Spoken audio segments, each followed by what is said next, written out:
కేసీఆర్ 2 పంటలకే ఇస్తాండు, నేను 3 పంటలకు ఇస్తా అని చెప్తివి. వానాకాలం రైతు బంధు ఎగ్గొడితివి. యాసంగి కూడా ఇగో నాట్లేసుకొని రెడీగా ఉన్నారు రైతన్నలు. ఇప్పటి వరకు రైతు బంధు దిక్కులేదు, రైతు భరోసా అత్తా పత్తా లేదు. మరి ఎప్పుడు ఇస్తావు?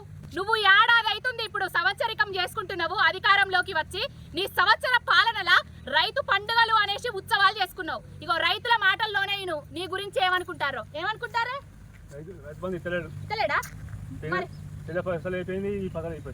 మరి ఎట్లా అంతేనా? మరి ఏమనుకొని ఇచ్చిర్రు ఓట్లు?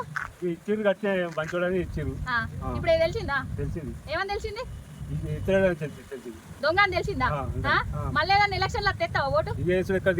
అయిపోయిందా? ఇప్పటికైనా వాళ్ళ గోస వాళ్ళ ఉసురు నీకు తలగద్దంటే వానాకాలం ఎట్లాగో ఎండబెట్టినవు.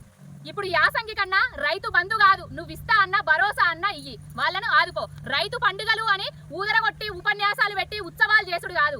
రైతులకు సకాలంలో నీళ్ళిచ్చే తెలివి ఉండాలి, కరెంట్ ఇచ్చే తెలివి ఉండాలి, రైతులకు పెట్టుబడి సాయం రూపంగా రైతు బంధో రైతు భరోసా ఇచ్చే తెలివి ఉండాలి. అవన్నీ ఇచ్చినప్పుడే నువ్వు ఉత్సవాలు పెట్టుకోవాలి. కానీ ఏవి ఇయ్యకుండా ఉత్సవాలు ఊరేగుకుంటా ఉంటే రైతులు నీ నోట్ల మన్ని కొడతారు.